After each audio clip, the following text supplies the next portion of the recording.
네, 빌 받아서 쭉 가기로 했습니다. 네, 아이템 하나 생겼습니다. 로켓 배송으로 왔네요. 자, 일단 이제 우리 그 공화정의 위기를 얘기하고 있었는데, 그래서 공화정의 위기라고 하는 것은 다시 한번 정리하자면, 포에니 전쟁 이후에 엄청난 속주들이, 그러니까 식민지들이 많이 생긴 거예요. 거기에다가 귀족들이 라티푼디움이라고 하는 대농장 경영을 하게 됩니다. 그러니까 일반 노예들 가지고 자기들 노예들 가지고 여기 자기 막 엄청난 대토지 대농장에다가 농사를 지어서 그걸 아주 값싸게 이제 본토로 팔아먹다 보니까 기존에 본토에서 자영농민 조그만 자기 소규모 농지 가지고 농사를 짓던 자영농들이 몰락을 하게 된 거죠. 그래서 로마 군대의 핵심이었던 이 자영농들이 몰락을 하게 되니까 군사력도 되게 약화되고, 그래서 로마 자체에 엄청난 위기가 닥쳐왔는데, 그걸 이제 개혁하고자 했던 애들이 바로 그라쿠스 형제라고 하죠. 이 그라쿠스 형제는 둘 다 이제 평민이었기 때문에 그래서 호민관으로 선출됐고, 그래서 그걸 개혁을 시도합니다. 형이 먼저 이제 티베리우스 그라쿠스, 그리고 가이우스 그라쿠스, 이렇게 동생 이렇게 이어지는데, 형은 이 개혁을 하다가 결국 귀족들에게 암살을 당했고, 동생 가이우스도 귀족들에게 계속 압박을 받다가 자살을 하면서 생을 마감하게 돼요. 그래서 개혁은 실패하게 되는데, 얘들이 했던 개혁이 뭐냐면 토지 소유 상한제, 그리고 공물법이라고 해서 귀족들이 갖고 있는 일정 이상의 이제 토지를 몰수를 해서 분배를 하고 나눠주고, 그리고 공물법이라고 하는 것은 곡물을 이제 나라에서 싸게 사들여 가지고 자영 농민들, 가난한 사람들에게 좀 싸게 파는 것이었어요. 자, 그렇게 하려고 하니까 당연히 귀족들은 다 반대하겠죠. 그래서 얘들은 개혁이 실패로 끝나게 됐고, 공화제의 위기는 더 심하게 닥쳐오게 됩니다. 그래서 우리 쭉 이제 필기했었잖아요. 자, 이 위기에는 항상 군인 정치가들이 등장을 합니다. 그래서 마리우스, 술라 이렇게 이어지다가 그리고 1차 3주 정치라고 하는 것이 나타난다고 했죠. 그래서 폼페이우스, 이건 뭐야? 처음에 폼페이우스, 그리고 크라우스스, 카이사르, 이렇게 세 명이서 이제 1차 3두 정치라고 하는 걸 하게 되는데, 다 군인이라고 생각을 하면 돼요. 그 중에 이제 카이사르가 나머지 애들을 제거한 다음에 갈리아를 정복하러 나간 사이에 이제 카이사르를 제거하려고 했는데, 오히려 카이사르가 군대를 끌고 로마로 진격하면서 나머지 애들을 제거하고 자기가 이제 독재를 하게 되죠. 자, 근데 이 독재에 관해서 반대하는 귀족들이 결국은 가이사르의 신복이었던 브루투스를 잘 꼬셔가지고 가이사르를 찌르게 만듭니다. 그래서 암살을 당하면서 생을 마감하게 됐고요. 그러면 이 카이사르가 독재 끝나고 나서 시민들이 좋아할 것 같았지만 오히려 시민들은 엄청나게 분노했습니다. 그러면서 가이사르의 부하였던 안토니우스, 가장 신복이었던 안토니우스와 그리고 레피두스, 또 양자였던 옥타비아누스, 세 명이서 이제 다시 삼두 정치를 하게 돼요. 자, 그 중에서 카이사르의 가장 중요한 재산이나 이런 것들을 모두 다 물려받은 것은 양자였던 옥타비아누스였습니다. 그래서 얘가 나머지를 정리한 다음에 다시 재정이라고 하는 걸 시작하게 되죠. 자, 레피두스는 일찍이 탈락을 했고요. 그 다음 안토니우스는 좀 굉장히 막강했어요.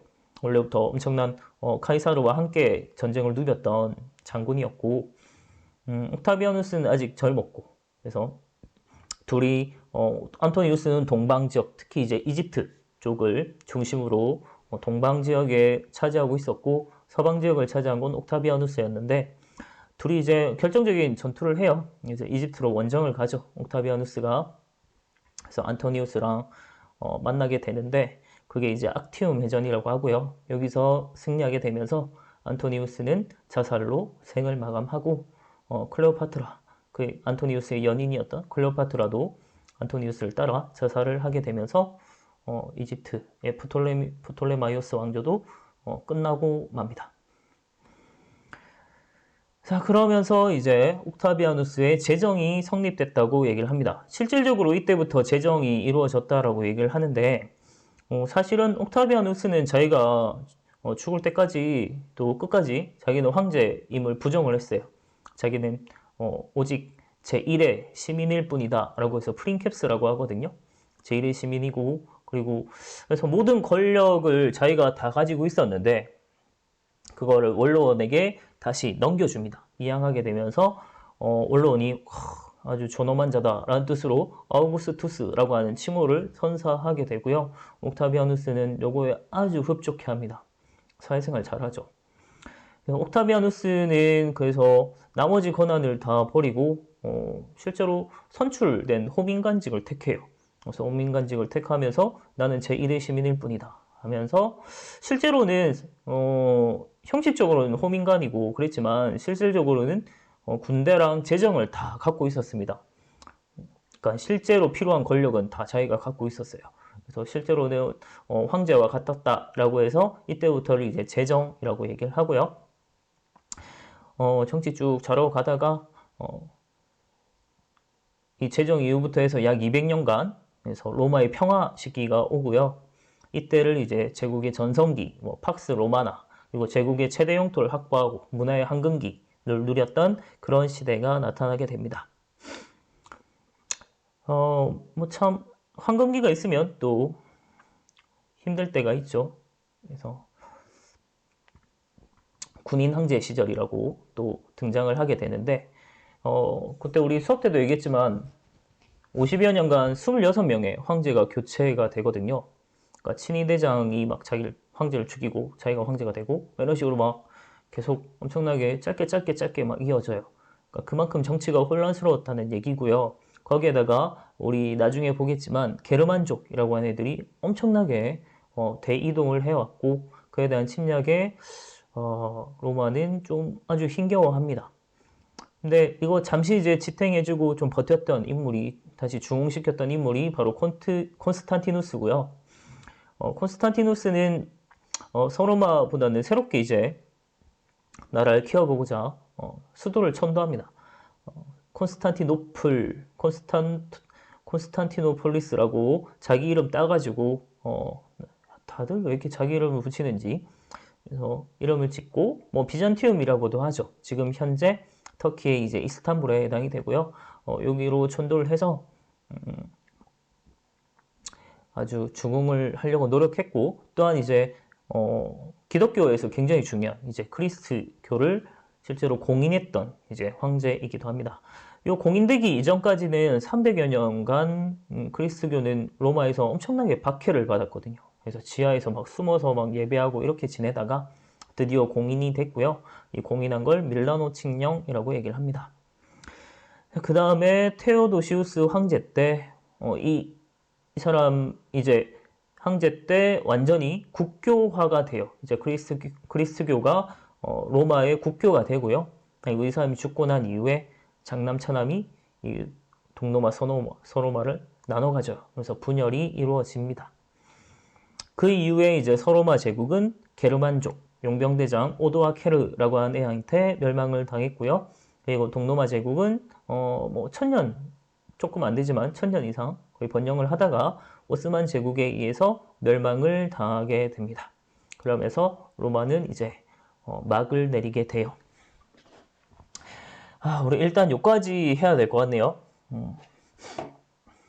아니구나. 크리스교가 남았구나. 네, 이렇게 분열이 됐고 다음 로마 문화는 좀 사실 알아두면 참 좋은데 힘드니까 넘어가겠습니다. 자, 크리스트교 한번 볼게요. 우리 흔히 기독교라고 하는 이 크리스트교는 처음에는 사실은 유대교에서 출발을 했다고 봐야겠죠. 그래서 예수라고 하는 인물은 팔레스타인에서 탄생한 인물이고요. 실제 인물이죠. 그래서 실제 인물이었고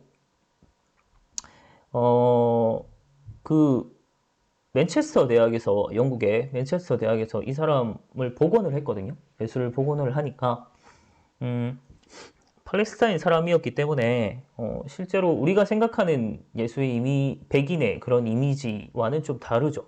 그래서 갈색 눈이고요. 막 수염도 막 이렇게 덥수룩하게 있고, 그러니까 막 멋있는 막 그런 수염이 아니고 수염 엄청 덥수룩하게 있고, 거기에다가 막 짧은 곱슬머리에다가 되게 까무잡잡한 피부를 가지고 있었대요.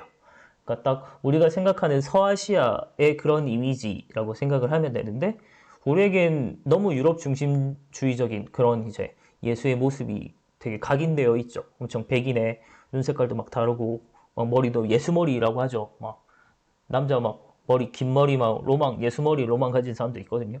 그래서 그런 이미지를 생각하는데 실제로는 아닐 수 있다는 거죠. 뭐 이게 정확한지는 정확히 알 수 없지만 뭐 그렇다고 봐야 될 것 같습니다. 어쨌든 이 사람은 이제 사실은 유대교에서 출발을 하거든요. 기독교라고 하는 것이. 그래서 유대교는 기독교랑 거의 비슷한데 얘들이 갖고 있는 아주 전 치명적인 단점이라고 생각을 하는데 선민사상이라고 하는 걸 갖고 있죠. 그러니까 선택받은 민족이라고 하는 사상인데 그래서 자기들만 전 세계에서 유일하게 자기들 민족만 유대 민족만 구원받을 수 있다라는 생각을 가진 것입니다. 예수는 그게 아니라는 거죠. 그래서 그게 아니고 유대 민족뿐만 아니라 모든 민족, 모든 사람이 다 구원을 받아야 된다라면서 이제 얘기를 하니까 이단으로 이제 규정이 됐고 그래서 처형을 당하죠. 근데 3일 만에 부활했다고 얘기를 합니다. 그거는 사실 믿을 수 있는지는 아무도 모르죠. 뭐 실제일 수도 있고요. 어쨌든 부활을 했다고 믿는 사람들에 의해서 이제 포교 활동이 시작이 됐고 그때부터 만들어진 게 이제 그리스도교라고 생각을 하면 될 것 같습니다. 그래서 베드로, 바울 이런 사람들이 아주 열렬히 포교 활동을 했고요. 그래서 성 베드로, 뭐 성 바울 이렇게 얘기를 하죠. 당시에 아주 호응이 컸던 사람들은 하층민과 여성들입니다. 그것은 바로 만민평등을 강조했기 때문인데 제가 생각할 때 그리스도교는 사랑, 믿음 이런 종교예요. 사랑의 종교. 내 이웃을 사랑하라 이런 건데 근데 유일신 사상이다 보니까 당시 이제 로마에서는 황제를 신처럼 숭배했거든요. 근데 이걸 거부하다 보니까 300년 동안 거의 탄압을 엄청나게 받아요. 그래서 박해를 받는데 그래서 지하에 카타콤이라고 하죠.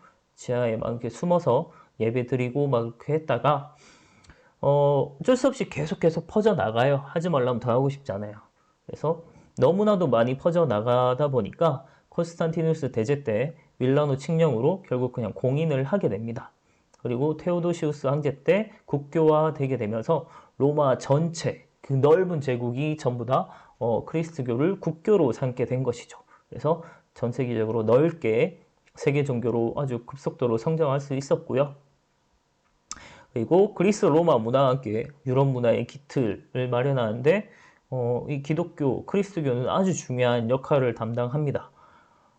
나중에 중세 시대가 되면 이 그리스도교가 그냥 생활 그 자체예요. 중세 생활 그 자체가 될 정도로 아주 중요한 종교로 자리를 잡게 되고 하나의 문화, 모든 생활이나 이런 것도 다 지배하게 되는 형태로 나타나죠. 그래서 유럽 얘기할 때 이 그리스도교를 빼놓고 설명은 할 수 없을 것 같습니다. 일단 여기까지 보면 될 것 같습니다.